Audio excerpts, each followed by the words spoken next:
Hello friends, नमस्कार। स्वागत है आप सभी का एजुकेशन मंत्रा में। दोस्तों, बात करेंगे 3 जुलाई की जो भी लेटेस्ट अपडेट है 69,000 शिक्षक भर्ती के संबंध में। देखिए, सबसे बड़ी बात उत्तर कुंजी मामले में सुनवाई की जानकारी क्या है, क्या कुछ अपडेट है, उसके बारे में चर्चा करेंगे। 60-65 उत्तीर्ण शिक्षा मित्रों की अपील क्या है, उसके बारे में भी चर्चा होगी। और सीबीआई जांच भर्ती रद्द की मांग अभ्यर्थियों द्वारा लगातार की जा रही है, उस अपडेट के बारे में भी जानकारी उपलब्ध करवाई जाएगी। और 94,000 शिक्षक भर्ती शुरू, पिछड़ा वर्ग आयोग में सुनवाई को लेकर क्या कुछ स्थितियां बन रही हैं, इन स्थितियों पर भी चर्चा होगी। तो चलिए दोस्तों, वीडियो को यहीं पर स्टार्ट करते हैं और सबसे पहले उत्तर कुंजी प्रकरण की मामले की जो जानकारी है उस पर जो है डिस्कशन करते हैं। देखिए, सबसे बड़ी बात है कि आज उत्तर कुंजी मामले की सुनवाई होनी थी, लेकिन कल ही हमने बता दिया था कि मामला लिस्टेड नहीं हुई है। इस वजह से किसी भी प्रकार का कोई भी प्रकरण नहीं सुना जाएगा।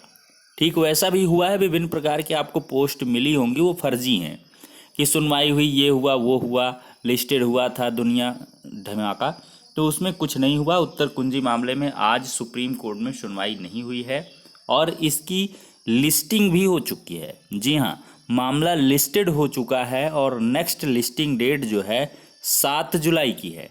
बहुत करीब डेट लगी है। 3 जुलाई पहले लिस्टेड था, लेकिन अब 7 जुलाई को लिस्टेड है। उसकी अपडेट आपको प्रोवाइड कर दी जा रही है।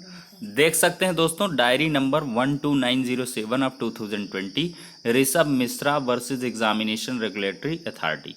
केस डिटेल्स देख सकते हैं, पेंडिंग है। SLP नंबर है 78884 ऑफ 2020।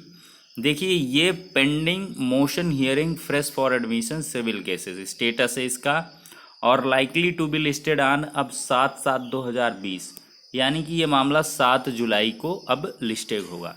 केस स्टेटस आप देखेंगे तो यही आपको सुप्रीम कोर्ट के ऑफिशियल वेबसाइट में देखने के लिए मिल जाएगा। तो दोस्तों, उत्तर कुंजी मामले पर फाइनली सुनवाई की जो जानकारी है वो स्पष्ट हो चुकी है। 7 जुलाई को अब ये प्रकरण दोबारा से लिस्टेड होगा। अब देखते हैं 7 जुलाई के पहले 5 जुलाई तक जानकारी मिल जाएगी कि कौन सी बेंच में ये लिस्टेड हो रहा है। अगर लिस्टेड होगा तो, और इस बार उम्मीद है कि पूरी तरीके से लिस्टेड हो जाएगा, किसी न किसी बेंच में अवश्य ही लिस्टेड होगा। क्योंकि अब क्या है कि अब ये स्पेशल समर बेंच वगैरह का केस मतलब नहीं हो पाएगा इसमें, क्योंकि 6 जुलाई से सुप्रीम कोर्ट ओपन हो रही है। हाई कोर्ट की ऑफिशियल जो जानकारी है, हाई कोर्ट का लखनऊ खंडपीठ भी ओपन हो रहा है, इलाहाबाद हाई कोर्ट भी ओपन हो रहा है 6 जुलाई से। तो इसी वजह से 7 जुलाई को ये किसी न किसी बेंच में रेगुलर हियरिंग के लिए लग जाएगा। तो एक अच्छी अपडेट कही जा सकती है उत्तर कुंजी मामले के बारे में। अब जो है अगली अपडेट के बारे में हम चर्चा करते हैं। कुछ शिक्षा मित्र हैं जो 60-65 पर उत्तीर्ण हैं, तो उन शिक्षा मित्रों के बारे में चर्चा होगी।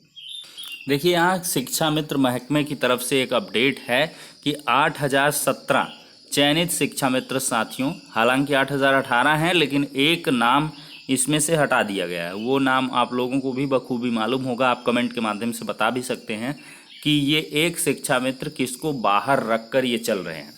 तो 8,017 चयनित शिक्षा मित्र साथियों, मेरे टीम द्वारा सुप्रीम कोर्ट में अपनी बात रखने व भर्ती प्रक्रिया को शुरू करने के लिए आईए व डायरेक्शन एप्लीकेशन दायर की गई थी, जो अब लिस्ट हो गई है, जिसका डायरी नंबर है 58032 ऑफ 2020, 58036 ऑफ 2020।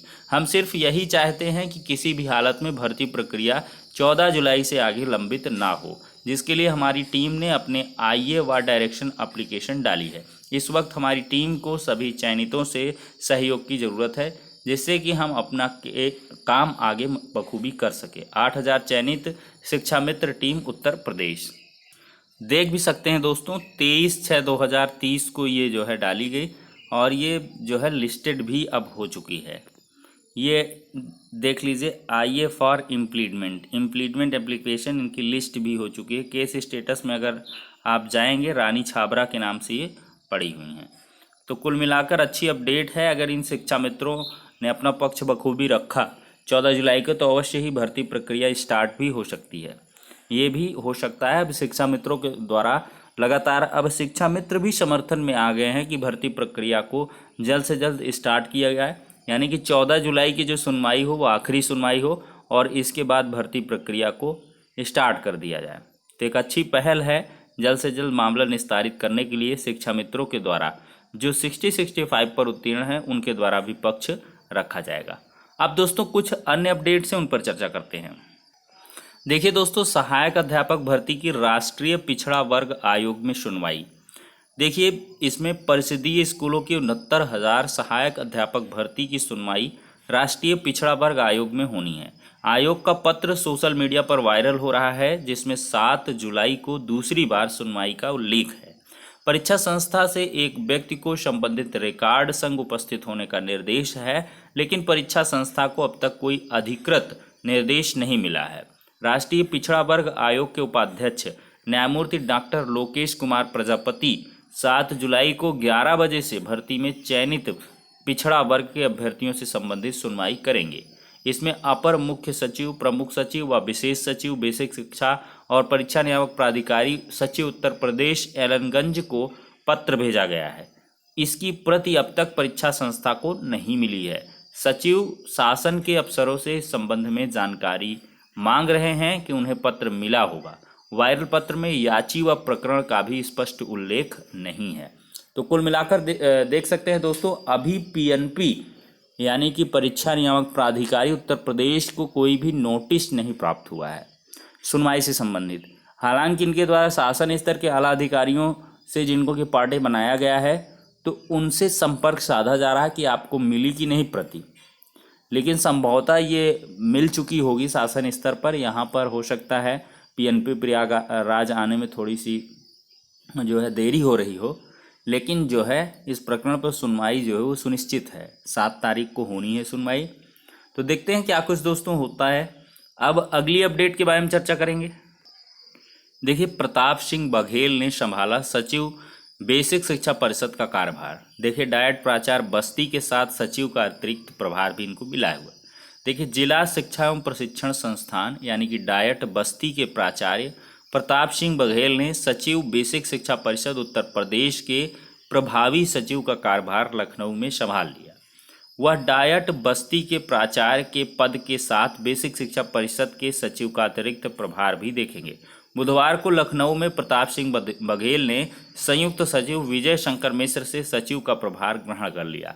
पदभार संभालने के बाद अभी वह लखनऊ में ही हैं, जल्द वो इलाहाबाद भी आ जाएंगे।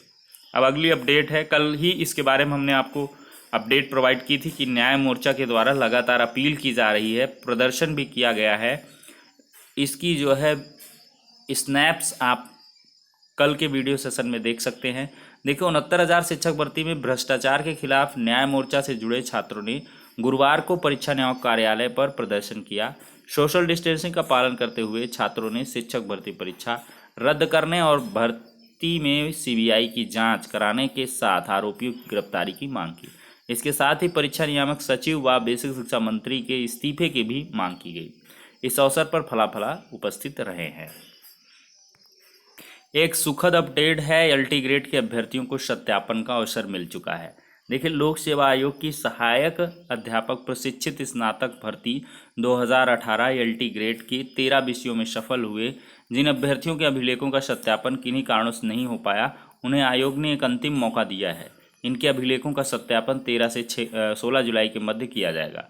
आयोग के परीक्षा नियंत्रक अरविंद कुमार मिश्र ने बताया कि सत्यापन में अनुपस्थित रहे अभ्यर्थियों की सूची आयोग की वेबसाइट पर अपलोड कर दी गई है। तो कुल मिलाकर एक अच्छी अपडेट है। देखिए, 2010 के बाद चयनित सभी शिक्षकों की जांच शुरू हो गई है। प्रदेश के कस्तूरबा गांधी विद्यालयों में शिक्षकों की नियुक्ति के बड़े पैमाने पर गड़बड़ी पकड़ में आने के बाद शासन स्तर पर प्रदेश के परिषदीय एवं माध्यमिक विद्यालयों में 2010 के बाद चयनित शिक्षकों की जांच शुरू हो गई है। तो देखते हैं क्या कुछ होता है। तो दोस्तों देख सकते हैं किस प्रकार से यहाँ पर भर्ती में अनियमितता, देखिए कैसे परीक्षा, कैसा कंपटीशन, पैसा दे दो हो जाए सिलेक्शन, इस प्रकार के बैनर पोस्टर लेकर जो है भर्ती परीक्षा रद्द करो, इस प्रकार की मांगों को लेकर कल अभ्यर्थियों ने प्रदर्शन आपको किया था परीक्षा नियामक प्राधिकारी में।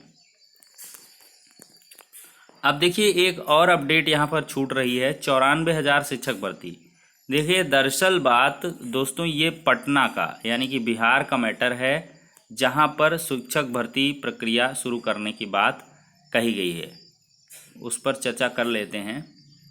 देखिए 94,000 नियोजित शिक्षकों की चयन प्रक्रिया जारी रहेगी। देखिए राज्य के प्रारंभिक विद्यालयों में 94,000 शिक्षकों के चयन की प्रक्रिया पूर्ववत जारी रहेगी। बुधवार को पटना हाईकोर्ट में दिसंबर 2019 में सीटीईटी पास अभ्यर्थियों की अपील पर न्यायमूर्ति डॉक्टर अनिल कुमार उपाध्याय द्वारा सुनाए गए फैसले की प्रति शिक्षा विभाग को मिलने के बाद गुरुवार को प्राथमिक शिक्षा निदेशक डॉक्टर रणजीत सिंह ने यह जानकारी दी है। उन्होंने बताया है कि माननीय न्यायालय ने चयन प्रक्रिया जारी रखने को कहा है, अलबत्ता कोर्ट ने नियुक्ति नहीं करने को कहा है। डॉक्टर सिंह ने कहा है कि अगले सप्ताह शिक्षा विभाग इस मसले पर काउंटर एफिडेविट न्यायालय में दाखिल करेगा। बकौल प्राथमिक निदेशक 15 जून से 14 जुलाई तक आवेदन लेने की जो निर्धारित कार्यक्रम है वह जारी रहेगा। तो कुल मिलाकर विभिन्न प्रकार की भ्रामकताएं फैलाई जा रही थी, बीएड को सेकंड पार्टी में ले लिया गया, फला ढिमका, तो ये सब जो है फर्जी अपडेट थी। कुल मिलाकर भर्ती प्रक्रिया जारी रहेगी। अभी नेक्स्ट डेट वैसे इसमें हमने ऑर्डर देखा सितंबर में है, शायद भूल रहे हैं कब है, लेकिन सितंबर में फाइनली मामला दोबारा से लिस्टेड होगा और तब सुनवाई होगी। तो ये फिलहाल के लिए सारी की सारी अपडेट्स हैं जो 69,000 शिक्षक भर्ती से भी जुड़े हैं और अन्य शिक्षक भर्तियों से भी संबंधित हैं। तो अब नेक्स्ट वीडियो में मिलते हैं, तब तक के लिए शुक्रिया, धन्यवाद।